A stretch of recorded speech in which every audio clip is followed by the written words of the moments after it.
ఎంత పని చేసిందో మాట్లాడదాం అధ్యక్ష. ఒక్క నల్లగొండ పట్టణములోనే 200 కోట్ల రూపాయలు R&D కింద చేశారు అధ్యక్ష. సరే డీటెయిల్ డిస్కస్ చేద్దాం అధ్యక్ష.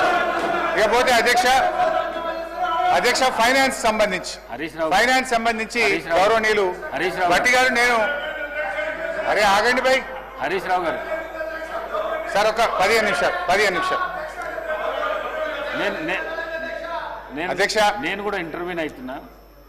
మీరు అన్నారు కదా మొత్తం రాష్ట్రంలో ఊరు నుంచి మండలకు మండలం నుంచి డిస్టిక్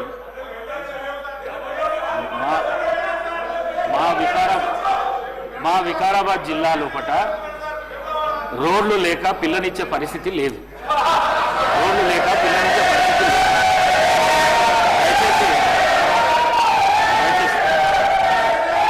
అధ్యక్ష ఇది అన్నిటి కూడా డబుల్ రోడ్లు అయినాయి. నేను ఛాలెంజ్ అధ్యక్ష రాజీనామా చేస్తాను.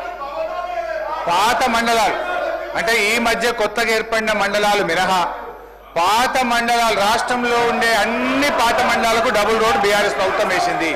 సరే మీరు చెప్పింది వాస్తవం. గత కాంగ్రెస్ ప్రభుత్వంలో రోడ్లు లేక పిల్లనియని పరిస్థితి ఉన్నమాట మాత్రం వాస్తవం.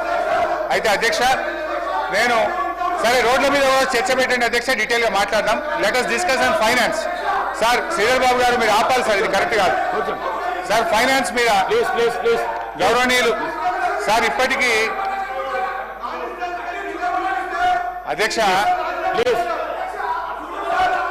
అధ్యక్ష ఇదే కోమటిరెడ్డి వెంకటరెడ్డి గారు యాదాద్రి కలెక్టర్ ప్రారంభోత్సవంకి వచ్చినప్పుడు ప్రెస్ లో మాట్లాడిండ్రు.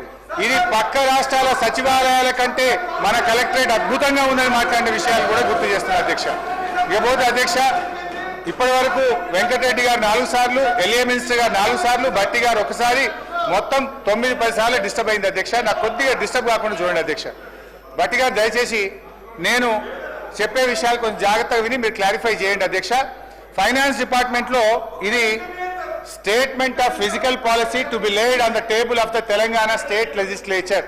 నిన్న మీరు ఇచ్చిన కాగితం అధ్యక్ష, నిన్న బడ్జెట్లో మీరు ఇచ్చిన పేపర్, ఇందులో పేజ్ నంబర్ 14 పారా D5 అధ్యక్ష. ఇది అధ్యక్ష ఒకసారి చూసుకోండి అధ్యక్ష. దీని ప్రకారం అధ్యక్ష ప్రభుత్వం గ్యారంటీ, ఇది అప్పుల గురించి చెప్తున్నా అధ్యక్ష, ప్రభుత్వం గ్యారంటీ ఇవ్వని రుణాలు out standing risk weightage guarantee కిందికి రావని చెప్పారు. నంబర్ 1 మీరిచ్చిన వైట్ పేపర్ అధ్యక్ష, ఇది అసెంబ్లీలో భట్టి గారు పెట్టిన వైట్ పేపర్ అధ్యక్ష. వైట్ పేపర్ ప్రకారమైన నిన్న మీరు అసెంబ్లీలో పెట్టిన సోషో ఎకనామిక్ అవుట్లుక్ 2025 ప్రకారం ఇందులో పేజ్ నంబర్ 36లో చెప్పారు అప్పుల గురించి. దాని ప్రకారమైన అధ్యక్ష మన బీఆర్ఎస్ హయాంలో ఎస్పీవీల ద్వారా చేసుకున్న అప్పు 1,15,599 కోట్లు మాత్రమే. అయితే వీళ్ళు కార్పొరేషన్లు తీసుకున్న అప్పులు, కార్పొరేషన్లే చెల్లించే అప్పులను 5% వెరీ లో రిస్క్ కింద చూపించారు. సరే 89,569 కోట్లకు వెరీ లో రిస్క్ కింద తీసుకుంటే కూడా 4,478 కోట్లు మాత్రమే.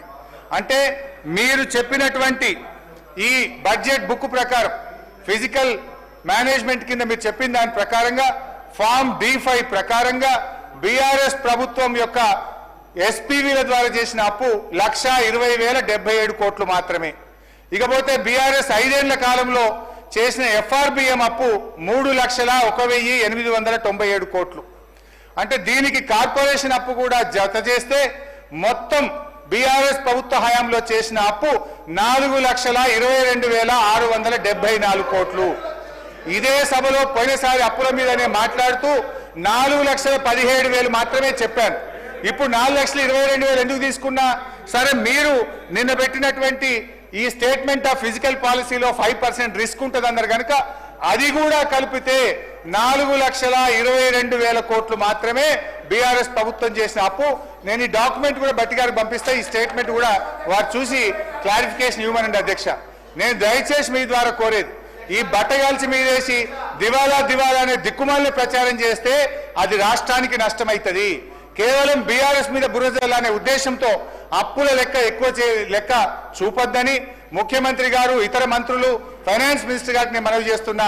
దయచేసి ఇప్పటి నుంచి వాస్తవాలు చెప్పండి. బీఆర్ఎస్ హయాంలో చేసిన అప్పు ప్రభుత్వం చెల్లించే అప్పు, రాష్ట్ర ప్రభుత్వ ఖజానా నుంచి చెల్లించే అప్పు కేవలం 4,22,000 కోట్లు మాత్రమే. ఇకపోతే అధ్యక్ష, ఇంకా టైం లేదంటున్నారు కనుక వన్ లైన్లో ఖతం చేస్తా. ఓన్లీ టు ఎన్లైటన్, అంటే బట్టి గారికి లాభం చేయడానికే చెప్తా. ఒక్కొక్క లైన్ చాలా రాసుకున్నా కానీ వన్ లైన్లో చెప్తా. జిఎస్టీలో అధ్యక్ష ఈ సంవత్సరం 59,000 కోట్లు పెట్టారు బట్టి గారు. నేను ఇప్పుడున్న గ్రోత్ రేట్ ప్రకారం చూస్తే జిఎస్టీలో ఇంకో 4-5 కోట్లు కోతబడే ప్రమాదం ఉంది. జాగ్రత్తగా ప్లాన్ చేసుకోండి. స్టాంప్స్ అండ్ రిజిస్ట్రేషన్లో ఇప్పటికే పోయినసారి కంటే మైనస్ పోయినాం. మీరేం చేసిండ్రు, ఇంకా పెంచి 18,228 కోట్లు పెట్టారు. 14,000 వస్తలేదంటే 18,000 కోట్లు పెట్టారు. ఇక్కడ కూడా 2-3 కోట్ల కోతబడే ప్రమాదం ఉంది. జాగ్రత్తగా ప్లాన్ చేసుకోండి. మీరు సమాధానం చెప్పేటప్పుడు చెప్పండి. గ్రాంట్ ఇన్ ఎయిడ్ కేంద్ర ప్రభుత్వం నుంచి 22,000 కోట్లు వస్తాయని మీరు పెట్టారు. వాస్తవానికి ఇది 22 కాదు 10,000 కోట్లు కూడా మనకు గత 2-3 సంవత్సరాలుగా రావడం లేదు. ఇక్కడ కూడా 7-8 కోట్లు కోతబడే ప్రమాదం ఉంది. నాన్ ట్యాక్స్ రెవెన్యూ అంటే భూముల అమ్మకం 31,618 కోట్లు పెట్టారు. ఇప్పటికే రియల్ ఎస్టేట్ స్లో డౌన్ అయింది. ఈ 31,618 కోట్లు నాన్ ట్యాక్స్ రెవెన్యూలో రావడం కూడా ఇది అన్రియలిస్టిక్ ఎస్టిమేట్ అధ్యక్ష. ఇక్కడ కూడా 10-15 కోట్లు తగ్గే అవకాశం ఉంది. దయచేసి చూసుకోండి అని చెప్పి మనవి చేస్తా ఉన్నా.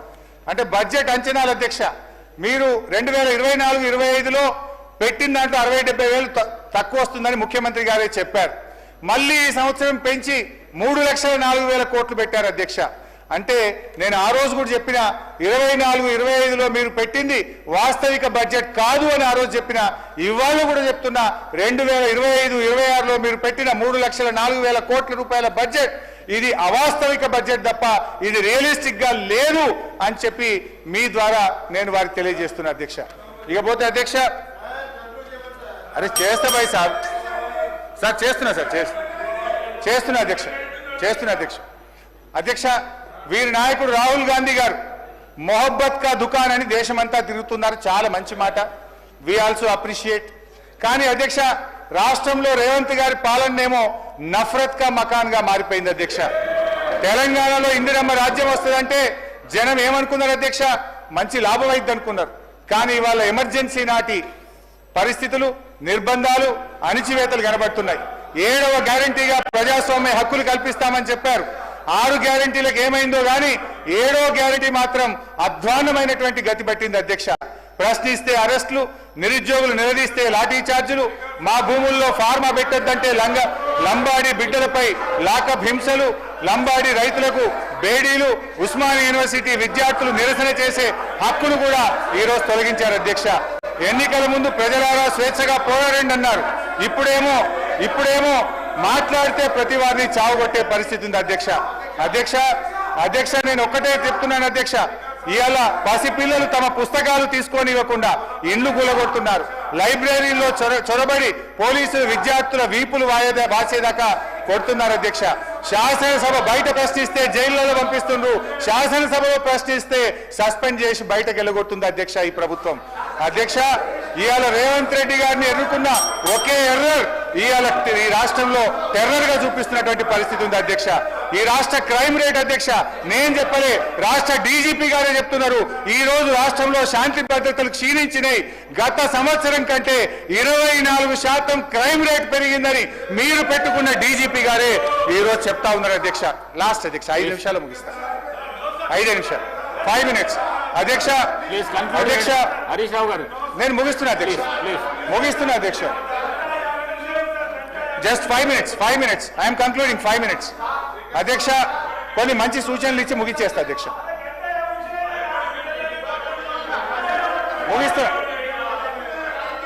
ముగిస్తా అధ్యక్ష. కొంచెం అధ్యక్ష ఈ బడ్జెట్ రేవంత్ రెడ్డి గారు బట్టి గారు కలిపి నిర్మించిన గాలి మేడల బడ్జెట్ అధ్యక్ష. ఎన్నికల ముందు పాతాల భైరవి, నరుడా ఏమి నీ కోరిక, ఎన్నికల తర్వాత పాపాల భైరవి, నన్నేం అడగద్దు నాకేం తెలియదు అధ్యక్ష. ఈ కాంగ్రెస్ ప్రభుత్వం ఇవాళ బడ్జెట్ లో ప్రతిపాదనలు జోరుగా ఉంటున్నాయి, హామీలు అమలుకు వచ్చేసరికి నీరు గారిపోతున్నాయి అధ్యక్ష. డిసెంబర్ 9, 2023 నాటికి చేస్తానన్న హామీలు మరి ఎన్ని డిసెంబర్లు దాటాయో మాకైతే అర్థమైతలేదు అధ్యక్ష. రావాల్సిన డిసెంబర్ అసలు వస్తుందో రాదో అనుమానాలు ఇవాళ కలుగుతా ఉన్నాయి అధ్యక్ష. ఊకదంపుడు ఉపన్యాసాలు, ఉత్తర కుమార ప్రగల్భాలు. అధ్యక్ష, వ్యక్తిగత దూషణలతో మార్చురి కంపు కొడుతున్న ఈ సీఎం గారి హేయమైన ప్రసంగాలను వినలేకపోతున్నారు అధ్యక్ష. చెవులకు చిల్లులు పడుతున్నాయి కానీ చేయూత పెన్షన్లకు చిల్లిగవ రావడం లేదు అధ్యక్ష.